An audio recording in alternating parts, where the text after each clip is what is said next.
ಜೈ ಗುರುದೇವ್, ಹರೇ ಶ್ರೀಕೃಷ್ಣ. ನಮಸ್ಕಾರ ವೀಕ್ಷಕರೇ.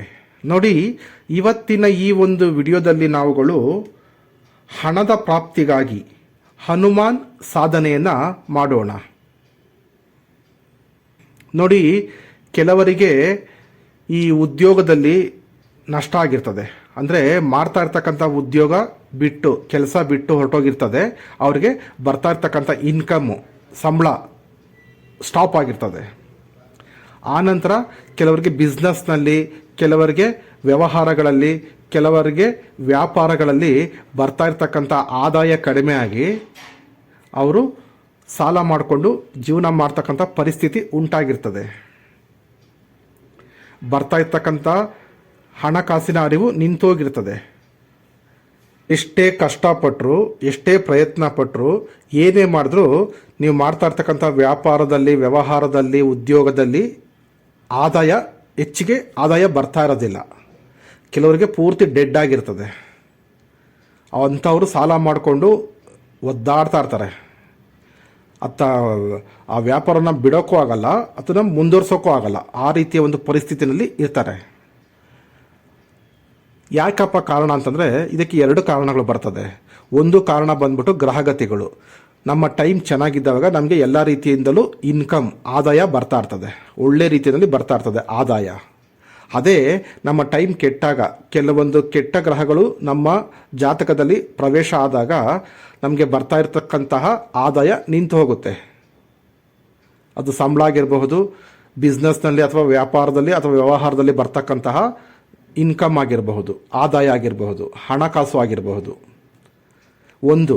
ಎರಡನೇದು, ನಿಮಗೆ ಶತ್ರುಗಳಿದ್ದು ನೀವು ಮಾಡ್ತಕ್ಕಂಥ ವ್ಯಾಪಾರಕ್ಕೆ ಕಣ್ಣು ದೃಷ್ಟಿ ಆಗ್ತಾರೆ, ಅಥವಾ ಮಾಟ ಮಂತ್ರಗಳ ಪ್ರಯೋಗಗಳನ್ನು ಮಾಡ್ತಾರೆ, ವಾಮಾಚಾರ ಪ್ರಯೋಗಗಳನ್ನು ಮಾಡ್ತಾರೆ, ಅಥವಾ ಭೂತ ಪ್ರೇತ ಪಿಶಾಚಿಗಳನ್ನು ಬಿಟ್ಟು ನಿಮ್ಮ ವ್ಯಾಪಾರ ವಹಿವಾಟನ್ನು ಕೆಡಿಸ್ತಾರೆ, ಬಂಧನ ಮಾಡ್ತಾರೆ, ಲಾಕ್ ಮಾಡ್ತಾರೆ.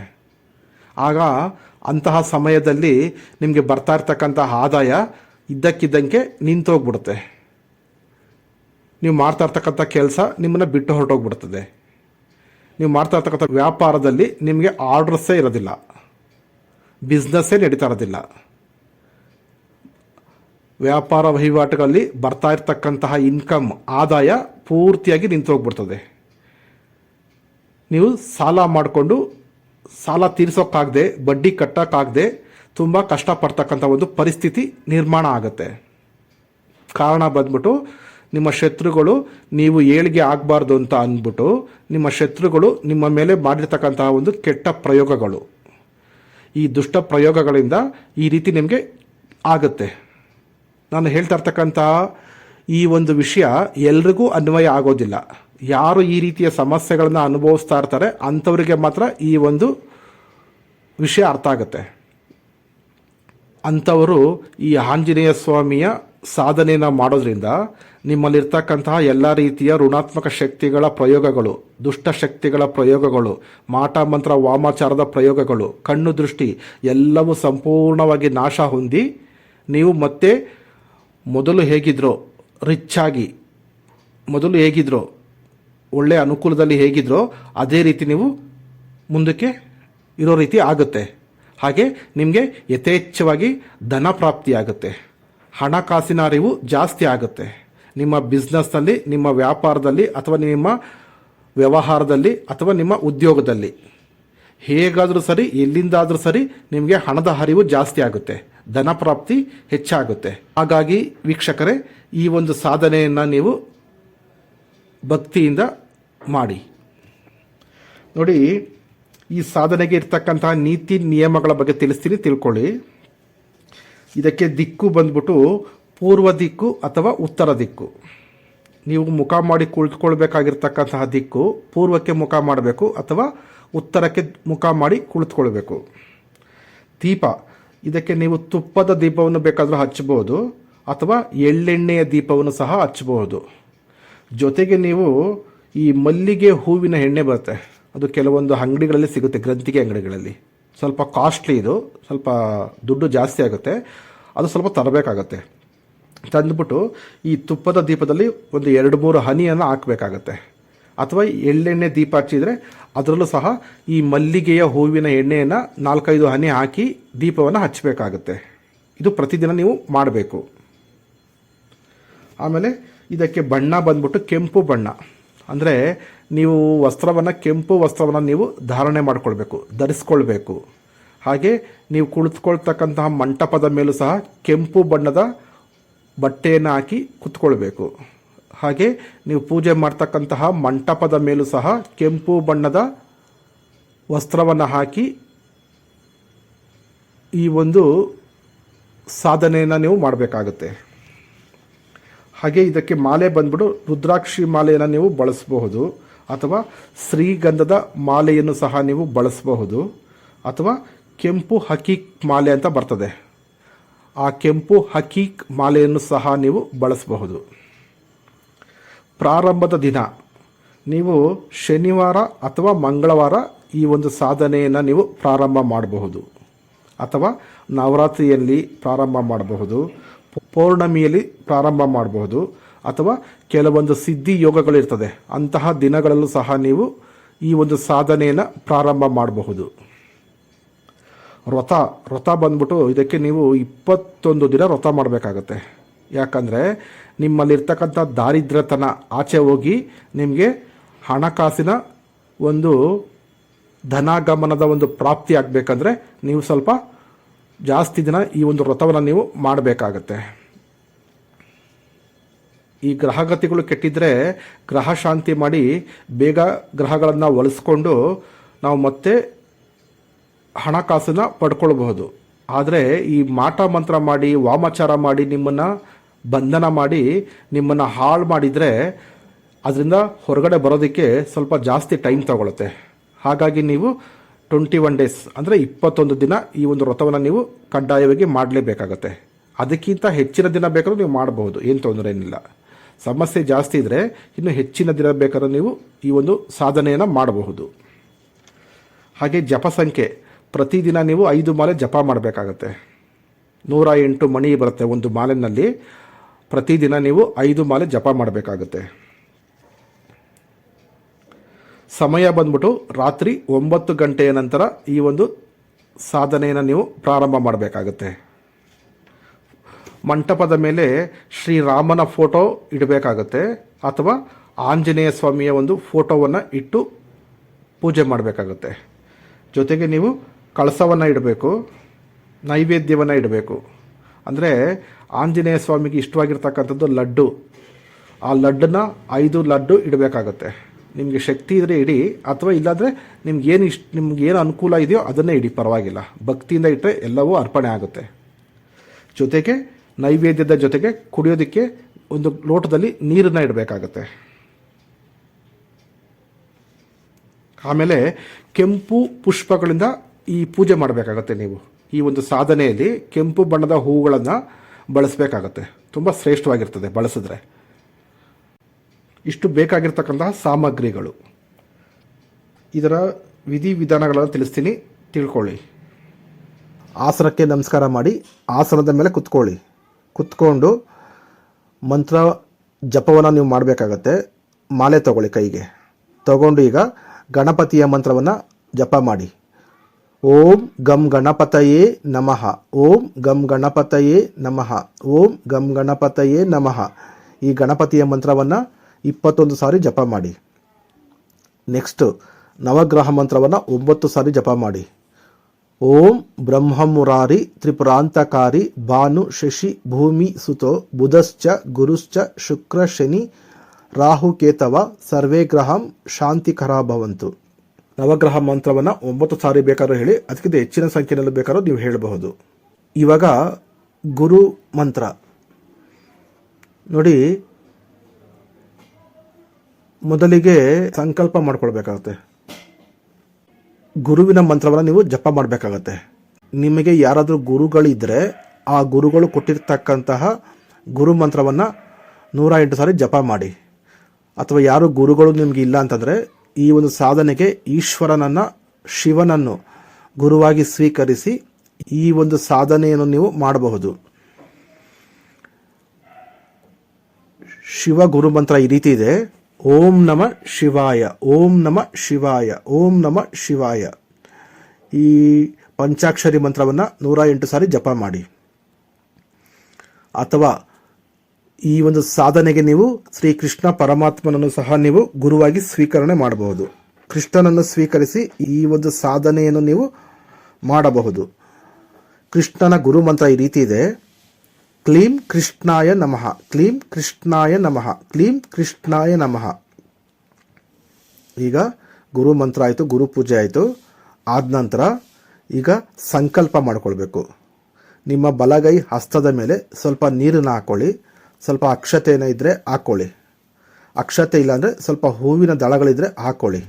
ಹಾಕ್ಕೊಂಡು ಸಂಕಲ್ಪ ಮಾಡ್ಕೊಳ್ಳಿ: ಇಂಥವರ ಮಗನಾದಂತಹ ನಾನು, ಇಂಥವರ ಮಗಳಾದಂತಹ ನಾನು, ಈ ದಿನ, ಅವತ್ತಿನ ದಿನ, ನಕ್ಷತ್ರ, ವಾರ, ತಿಥಿ ಗೊತ್ತಿದ್ರೆ ಹೇಳಿಬಿಟ್ಟು ಇಷ್ಟು ವಯಸ್ಸುಳ್ಳ ನಾನು ಇವತ್ತಿನ ದಿನ ಈ ಒಂದು ಸಾಧನೆಯನ್ನು ಪರಮಾತ್ಮ ಗುರುದೇವ ನನಗೆ ಆಶೀರ್ವಾದ ಮಾಡಿ ಆಜ್ಞೆ ಕೊಡಿ. ಈ ಒಂದು ಕಾರ್ಯದಲ್ಲಿ ನನಗೆ ಸಫಲತೆ ಸಿಗಲಿ ಬೇಡ್ಕೊಂಡು ಕೈಯಲ್ಲಿರ್ತಕ್ಕಂತಹ ನೀರನ್ನು ಅಲ್ಲೇ ಪಕ್ಕದಲ್ಲೇ ಭೂಮಿ ಮೇಲೆ ಬಿಟ್ಬಿಡಿ. ಈಗ ಸಂಕಲ್ಪ ಮುಗೀತು. ಈಗ ನೆಕ್ಸ್ಟು ರಕ್ಷಾ ಮಂತ್ರ ನೋಡಿ. ನಾನು ಇಲ್ಲಿ ಹೇಳ್ತಾ ಇರ್ತಕ್ಕಂಥ ರಕ್ಷಾ ಮಂತ್ರವನ್ನು ಸಹ ನೀವು ಜಪ ಮಾಡ್ಬೋದು. ಅಥವಾ ಬೇರೆ ರಕ್ಷಾ ಮಂತ್ರಗಳಿದ್ರೆ ಅದನ್ನು ಸಹ ನೀವು ಜಪ ಮಾಡಬಹುದು. ಜಪ ಮಾಡಿಕೊಂಡು ನೀವು ಮಾಡ್ತಕ್ಕಂಥ ಸಾಧನೆಗೆ ರಕ್ಷಾ ಕವಚವನ್ನು ನೀವು ನಿರ್ಮಾಣ ಮಾಡ್ಕೊಳ್ಬಹುದು. ರಕ್ಷಾ ಮಂತ್ರ ಈ ರೀತಿ ಇದೆ: ಓಂ ಅಪಸರ್ಪಂತು ಯೇ ಭೂತಃ ಭೂಮಿ ಸಂಸ್ಥಿತ ಯೇ ಭೂತ ವಿಘ್ನಕರ್ತಾರಂಸ್ತೆ ನಶ್ಯಂತು ಶಿವಾಜ್ಞ ಅಪಕ್ರಮಣಾಂತು ಭೂತಾನಿ ಪಿಶಾಚ ಸರ್ವತೋ ದಿಶಾಂ ಸರ್ವೇಷಾಂ ವಿರೋಧಿನ್ ಪೂಜಾ ಕರ್ಮ ಸಮಾರಂಭೆ. ಈ ಒಂದು ರಕ್ಷಾ ಮಂತ್ರವನ್ನು 21 ಸಾರಿ ಹೇಳಿ ಅಕ್ಷತೆನೇ ಇಟ್ಕೊಂಡು ಅಭಿಮಂತ್ರಿಸಿ ನಿಮ್ಮ ಸುತ್ತಲೂ ಎರಚಿ, 4 ದಿಕ್ಕಿಗೂ ಎರಚಿ. ಆಗೇನಾಗುತ್ತೆ, ನಿಮ್ಮ ಸುತ್ತಲೂ ಒಂದು ರಕ್ಷಣಾ ಕವಚ ನಿರ್ಮಾಣ ಆಯಿತು. ಆಗ ನೀವು ಮಾಡ್ತಕ್ಕಂಥ ಸಾಧನೆಗೆ ಅಥವಾ ನಿಮ್ಮ ಮನೆ ಒಳಗಡೆಗೆ ಯಾವುದೇ ಭೂತ ಪ್ರೇತಗಳು, ಪೀಡೆ ಪಿಶಾಚಿಗಳು, ದುಷ್ಟಶಕ್ತಿಗಳು, ವಿಷ ಸರ್ಪಗಳು, ವಿಷ ಜಂತುಗಳು ಯಾವುದು ಸಹ ಬಂದು ನಿಮಗೆ ತೊಂದರೆ ಕೊಡೋದಿಲ್ಲ. ನೀವು ನಿಮ್ಮ ಮನೆ, ನಿಮ್ಮ ಪೂಜಾ ಕೊರಡಿ ಸುತ್ತಲೂ ಪ್ರೊಟೆಕ್ಷನ್ ಆಯಿತು. ಈಗ ಸರ್ವಾರ್ಥ ಸಿದ್ಧ ಶಾಬರ ಮಂತ್ರ. ಈ ಸರ್ವಾರ್ಥ ಸಿದ್ಧ ಶಾಬರ ಮಂತ್ರವನ್ನು 21 ಸಾರಿ ನೀವು ಜಪ ಮಾಡಿ. ಗುರು ಸಟ್ ಗುರು ಹೈ ವೀರ್ ಗುರು ಸಾಹಬ್ ಸುಮರೋ ಬಡಿ ಬಾತ್ ಸಿಂಗಿ ಟೋರೋ ಒನ್ ಕಹೋ ಮನ್ ನಾವೋ ಕರ್ತಾರ್ ಸಕಲ್ ಗುರುನ್ ಕಾ ಹರ್ ಬಜೆ ಗಟ್ಟಾ ಪಕರ್ ಉಟ್ ಜಾಗ್ ಚೇತ್ ಸಂಬಾರ್ ಶ್ರೀ ಪರಮಹಂಸ್. ಈಗ ಮೂಲ ಮಂತ್ರವನ್ನು ನೀವು ಜಪ ಮಾಡಿ ನೋಡಿ. ಮೂಲ ಮಂತ್ರ ಈ ರೀತಿ ಇದೆ. ಈ ಒಂದು ಮೂಲ ಮಂತ್ರವನ್ನು ನೀವು ಪ್ರತಿದಿನ 108 ಸಾರಿ ಜಪ ಮಾಡಬೇಕಾಗತ್ತೆ. ಕಡಿಮೆ ಅಂದ್ರೂ ಅದಕ್ಕಿಂತ ಎಷ್ಟು ಜಾಸ್ತಿ ಬೇಕಾದರೂ ನೀವು ಜಪ ಮಾಡಿ ಸಿದ್ಧಿ ಮಾಡ್ಕೊಳ್ಬಹುದು ನೋಡಿ. ಮೂಲ ಮಂತ್ರ ಈ ರೀತಿ ಇದೆ: ಓಂ ನಮೋ ಹನುಮಂತ್ ಕೀರ್ ಹುವಾ ಹುಲಾಸ್ ಚಲ್ರೆ ಪೈಸಾ ರುಕಾ ಬಿಕಾ तेरा बास सबकी दृष्टि बांधी दे मोही मेरा मुख जो वे सबको यावाद करतावादी रुवई बरी सभा में मोहिम्बी गोवई. ओम नमो हनुमंत कीर हुआ हुलास चलरे पैसा रुका बिका तेरा बास सबकी दृष्टि बांधी दे मोही मेरा मुख जो वे सबको यावाद करतावादी रुवई बरी सभा में मोहिम्बी गोवई. ओम नमो हनुमंत कीर हुआ हुलास चलरे पैसा रुका बिका तेरा बास सबकी दृष्टि बांधी दे मोही मेरा मुख जो वे सबको यावाद करतावादी रुवई बरी ಸಭಾ ಮೇ ಮೋಹಿಂಬಿ ಗೋವೈ. ನೋಡಿ, 21 ದಿನಗಳ ಕಾಲ ನೀವು ಸಾಧನೆಯನ್ನು ಮಾಡಿದ ನಂತರ ನೀವು ಈಗ ಪ್ರಯೋಗ ಮಾಡ್ತಕ್ಕಂತಹ ಕ್ರಮವನ್ನು ತಿಳಿಸ್ತೀನಿ. ಇಲ್ಲಿ ಪ್ರಯೋಗ ಏನಪ್ಪ ಅಂತಂದರೆ ನೋಡಿ, ನೀವು ಪ್ರತಿ ಮಂಗಳವಾರ ಅಥವಾ ಶನಿವಾರ ಆಂಜನೇಯ ಸ್ವಾಮಿಯ ದೇವಸ್ಥಾನಕ್ಕೆ ಹೋಗಿ ದರ್ಶನ ಮಾಡಿಕೊಂಡು ಬರಬೇಕು. ಜೊತೆಗೆ ನೀವು ಒಂದು ಧ್ವಜ ಬರುತ್ತೆ, ಧ್ವಜ ಫ್ಲಾಗ್ ಗೊತ್ತಲ್ಲ ನಿಮಗೆ, ಆಂಜನೇಯ ಸ್ವಾಮಿ ಒಂದು ಚಿತ್ರ ಇರುತ್ತೆ, ನಮ್ಮ ಹಿಂದೂ ಸಂಪ್ರದಾಯಕ್ಕೆ ಸಂಬಂಧಪಟ್ಟಂತಹ ಒಂದು ಧ್ವಜ ಬರುತ್ತೆ. ಆ ಒಂದು ಧ್ವಜವನ್ನು ಜೊತೆಗೆ 5 ಲಡ್ಡು ಮತ್ತು ಸಿಂಧೂರ ಮತ್ತು ಸ್ವಲ್ಪ ಕೆಂಪು ಪುಷ್ಪಗಳು, ಹೂವು, ಕೆಂಪು ಬಣ್ಣದ ಹೂವು, ಹಾಗೆ ಮಲ್ಲಿಗೆ ಹೂವಿನ ಎಣ್ಣೆ ಒಂದು ಬಾಟಲಲ್ಲಿ ಬರ್ತದೆ ಅದೊಂದು, ಆಮೇಲೆ ಒಂದು ಸ್ವೀಟ್ ಬೀಡ ಅಥವಾ ಎಲೆ ಅಡಿಕೆ, ಆಮೇಲೆ ಜನಿವಾರ 2, ಇಷ್ಟು ಸಾಮಗ್ರಿಗಳನ್ನು ತಗೊಂಡು ಹೋಗಿ ಆಂಜನೇಯ ಸ್ವಾಮಿಗೆ ಅರ್ಪಣೆ ಮಾಡಿ ನೀವು ಅಲ್ಲಿ ಕೂತ್ಕೊಂಡು ಪ್ರಾರ್ಥನೆ ಮಾಡಬೇಕು. ಅಲ್ಲೂ ಸಹ ಈ ಮಂತ್ರವನ್ನು ನೀವು ಜಪ ಮಾಡಬಹುದು. ಜಪ ಮಾಡಿ ನಿಮ್ಮ ಸಮಸ್ಯೆಗಳನ್ನೆಲ್ಲ ಸ್ವಾಮಿ ಹತ್ರ ಹೇಳಿಕೊಂಡು ಪ್ರಾರ್ಥನೆ ಮಾಡ್ಕೊಂಡು ಬಂದರೆ ಆಗ ಕೆಲವೇ ದಿನಗಳಲ್ಲಿ ನಿಮಗೆ ಆಗಿರ್ತಕ್ಕಂತಹ ಬಂಧನ ಅಂದರೆ ಮಾಟ ಮಂತ್ರದಿಂದ ನಿಮ್ಮ ಹಣಕಾಸಿಗೆ ಸಂಬಂಧಪಟ್ಟಂತಹ ಬಂಧನ ಆಗಿದ್ದರೆ ಅವೆಲ್ಲವನ್ನು ಆಂಜನೇಯ ಸ್ವಾಮಿ ತೆಗೆದುಹಾಕಿ ನಿಮಗೆ ಒಂದು ಒಳ್ಳೆಯ ರೀತಿಯಲ್ಲಿ ಧನ ಪ್ರಾಪ್ತಿ ಆಗೋ ರೀತಿ ನಿಮಗೆ ಮಾಡ್ತಾರೆ. ಇದನ್ನು ಎಷ್ಟು ದಿನ ಮಾಡಬೇಕು ಅಂದರೆ ನೀವು ಮುಂಚೆ ಹೇಗಿದ್ರೋ ಆ ಲೆವೆಲ್ಗೆ ಬರೋ ತನಕ ನೀವು ಮಾಡ್ತಾ ಇರಬೇಕಾಗತ್ತೆ. ವಾರಕ್ಕೆ 1 ಟೈಮ್ ಹೋಗಿ ನೀವು ಆಂಜನೇಯ ಸ್ವಾಮಿಗೆ ಇದನ್ನು ಅರ್ಪಿಸಬೇಕು. ಅರ್ಪಿಸಿ ನೀವು ಪ್ರಾರ್ಥನೆ ಮಾಡಿಕೊಂಡು ಅಲ್ಲೂ ಸಹ ಸಾಧ್ಯವಾದರೆ ಮಂತ್ರ ಜಪವನ್ನು ಮಾಡಿ ಪ್ರಾರ್ಥನೆ ಮಾಡ್ಕೊಂಡು ಬಂದರೆ ನಿಮಗೆ ಆಟೋಮೆಟಿಕ್ಕಾಗಿ ನಿಮ್ಮಲ್ಲಿರ್ತಕ್ಕಂತಹ ಎಲ್ಲ ರೀತಿಯ ನೆಗೆಟಿವ್ ಎನರ್ಜಿಗಳು, ಕಣ್ಣು ದೃಷ್ಟಿ, ಮಾಟ ಮಂತ್ರದ ಸಮಸ್ಯೆಗಳು, ವಾಮಾಚಾರದ ಪ್ರಯೋಗಗಳು ಎಲ್ಲವೂ ಸರ್ವನಾಶ ಆಗಿ ನಿಮಗೆ ಆಂಜನೇಯ ಸ್ವಾಮಿಯ ಒಂದು ರಕ್ಷಣೆ ಸಿಗುತ್ತೆ. ಮುಂದಕ್ಕೆ ನೀವು ಮಾಡ್ತಕ್ಕಂಥ ಪ್ರತಿಯೊಂದು ಕೆಲಸ ಕಾರ್ಯಗಳಲ್ಲಿ ಜಯ ಸಿಗುತ್ತೆ ನಿಮಗೆ. ಇಷ್ಟು ಈ ಒಂದು ಪ್ರಯೋಗದ ಕ್ರಮ. ಸರಿ ವೀಕ್ಷಕರೇ, ಇಷ್ಟು ಹೇಳ್ತಾ ಇವತ್ತಿನ ಈ ಒಂದು ವಿಡಿಯೋವನ್ನು ಇಲ್ಲಿಗೆ ಮುಗಿಸ್ತಾ ಇದ್ದೀನಿ. ಧನ್ಯವಾದಗಳು.